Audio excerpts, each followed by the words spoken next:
The Malaysian government has been running deficits since the Asian financial crisis in 1998.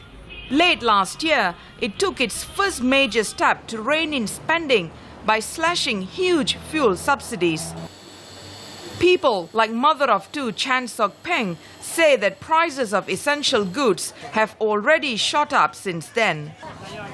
Actually, I'm very worried. We just try to go out less, eat out less, cook more at home, pull all the plugs from our power source, just to try and save our electricity. We try and save our water. Malaysians are bracing themselves for worse to come. The government has said it will introduce a long-delayed goods and services tax starting next year. And it recently announced increases to highway tolls, electricity tariffs and public transportation fares. Economist Ye Kim Leng supports the moves. It's important that the government rationalize the subsidies because it now makes up more than half of the fiscal deficit. And that itself is not sustainable. Only around 1/10 of Malaysia's working population actually pays income tax. And the government relies on royalties from the state oil company, Petronas, for up to 40% of its revenue.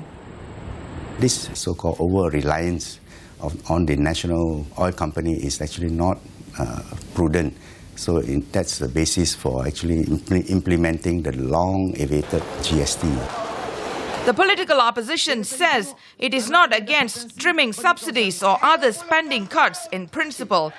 But opposition politician Rafizi Ramli points to the government's own Auditor General's reports, which he says show a huge waste of public funds year after year.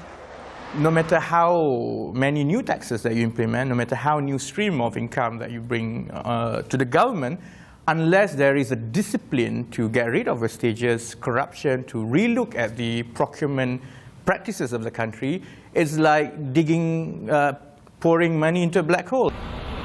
International surveys indicate Malaysia is comparatively less corrupt than other countries in Southeast Asia.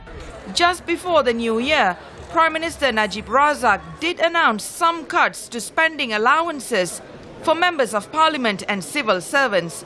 But busy Malaysian mother Chan Sok Peng says those cuts are nothing compared to the sacrifices people like her will have to make just to get by. Mahi Ramakrishnan for VOA News, Kuala Lumpur.